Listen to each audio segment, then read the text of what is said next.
বৈশাখ শেষে আসলো জ্যৈষ্ঠ, বলা হয়ে থাকে এই 2 মাস গ্রীষ্মকাল। এই 2 মাসে স্বাভাবিক বাংলাদেশে গরম পড়ে, তবে এবছরে যে গরমের তাপমাত্রা সেটি অনেকটাই বেশি অনুভব করার মতো। এবং আজকে এবং গতকালের যে কক্সবাজারের যে তাপমাত্রা সেটি একেবারে অসহনীয়, এবং যে গরমের যে তীব্রতা সেটি একেবারে যেন অনুভব করছেন কক্সবাজার সহ সারা দেশে আবারও গরম পড়তে শুরু করেছে। বৈশাখ মাস শেষ, আসলো জ্যৈষ্ঠ, এবং এই 2 মাসে বাংলাদেশের তীব্র গরম পড়ে। তবে এই বছরের যে গরমের তীব্রতা সেটি অনেকটা বেশি, আমরা সেটি দেখতে পাচ্ছি। এবং এই 2 মাসকে মধুরতম মাসও বলা হয়, কারণ এই 2 মাসে গ্রীষ্মকালীন যে ফলগুলো রয়েছে, বিশেষ করে আম কাঁঠাল থেকে শুরু করে যে গ্রীষ্মকালীন ফলগুলো রয়েছে সেগুলো পেকে যায়, যার কারণে এই 2 মাসকে মধুরতম মাসও বলা হয়। আমরা এই মুহূর্তে দেখতে পাচ্ছি কক্সবাজারের যে আকাশ একেবারে পরিষ্কার, এবং আকাশের যে দৃশ্য সেটি দেখে বোঝা যাচ্ছে বৃষ্টি নামবে না। তবে বৃষ্টির অপেক্ষায় মানুষ এবং জনজীবন তারা বসে আছেন কখন স্বস্তির বৃষ্টি নামবে। তবে মেয়ের শুরুতে কিছুটা বৃষ্টির দেখা মিললেও, এক পশলা বৃষ্টির দেখা মিললেও, তবে যে বৃষ্টির পরে যে আবারও যে গরমের তীব্রতা সেটি অনেকটাই বাড়ছে। আবহাওয়া অফিস বলছে বৃষ্টির দেখা মিলবে না আরো কয়েকদিন, এবং আরো কয়েকদিন গরমের তীব্রতা বাড়তে পারে। এবং শুধু কক্সবাজার নয়, সারা দেশে বৃষ্টি শেষে আবারও গরমের যে তীব্রতা সেটি বেড়েছে, এবং আকাশ দেখলে বোঝা যায় একেবারে পরিষ্কার, এবং আকাশে কোনো মেঘ নেই। অর্থাৎ কক্সবাজারের যে গরমের তীব্রতা সেটি অনেকটা বেড়ে যাচ্ছে। এই অবস্থায় জনজীবন একেবারে হাঁসফাঁস, এবং জনজীবন একেবারে ভোগান্তিতে পড়েছে। বেশিরভাগ খেটে খাওয়া যে শ্রমিকগুলো রয়েছেন তারা সবচেয়ে বেশি ভোগান্তিতে পড়েছেন, এবং এই অবস্থায় বাড়তি সতর্কতা থাকার জন্য আহ্বান করেন চিকিৎসকরা, কারণ এই সময়ে হিটস্ট্রোক সহ নানা ধরনের সমস্যা হতে পারে। আমরা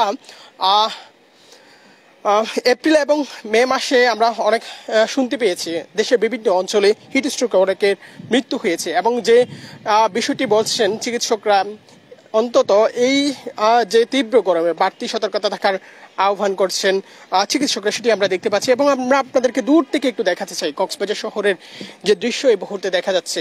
আমরা দেখতে পাচ্ছি সামনে বাঁকখালী নদী, এবং যে গরমের তীব্রতা এতটাই বেশি যে খালি চোখে সেদিকে তাকানোর মতো অবস্থা নেই, এবং সূর্যের যে ঘনতাপ, সূর্যের যে রোশনি এবং সূর্যের যে উত্তাপ সেটি এতটাই বেশি যে একেবারে যে গরমের তীব্রতা সেটি অনুভব করার মতো। এবং আজকেও কক্সবাজারে প্রায় 36 ডিগ্রির কাছাকাছি তীব্র গরম পড়ছে, এবং 36 ডিগ্রি আমরা দেখেছি, 36 ডিগ্রির কাছাকাছি আমরা গরম তীব্রতা অনুভব করতে পারছে মানুষ।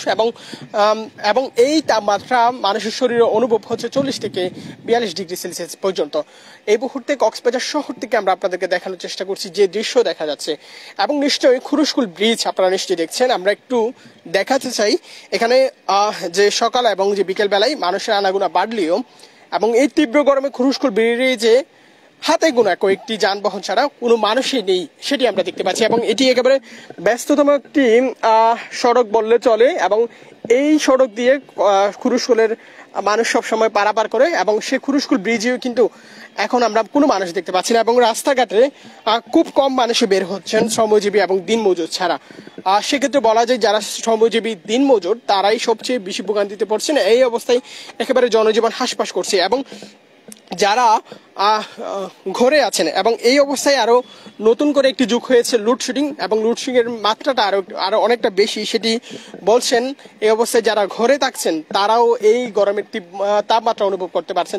তবে যারা ঘর থেকে বের হচ্ছেন তারা গরমের তীব্রতাটা এতটাই বেশি অনুভব করছেন সেটি বলার মতো না। তবে বলা হচ্ছে বৈশাখ শেষ এবং আসলো জ্যৈষ্ঠ, এবং বৈশাখে কিছুটা বৃষ্টি হলেও তবে সেই বৃষ্টি স্বস্তি হয়নি, এবং সেই স্বস্তির বৃষ্টি যেন শেষে যেন আবারও যে গরমের তীব্রতা সেটি অনেকটাই বেশি, আমরা সেটি দেখতে পাচ্ছি। এবং এই মুহূর্তে শহরের যে দৃশ্যগুলো দেখা যাচ্ছে, এবং যে গরমের তীব্রতা এবং সূর্যের যে উত্তাপ, এবং আপনাদেরকে একটু দেখাতে চাই কি পরিমাণে সূর্যের উত্তাপ এবং সূর্য দেখা যাচ্ছে। আমরা সূর্যের যে তীব্রতা এতটাই বেশি যে মানুষ একেবারে জনজীবন থেকে শুরু করে মানুষ একেবারে ভোগান্তির মধ্যে পড়েছেন, সেই বিষয়গুলো আমরা দেখতে পাচ্ছি। এবং আপনাদেরকে দেখানোর চেষ্টা করছি শহরের এই মুহূর্তে যে সার্বিক দৃশ্যগুলো দেখা যাচ্ছে, এবং প্রকৃতিতে এবং জনজীবন একেবারে অস্বস্তি।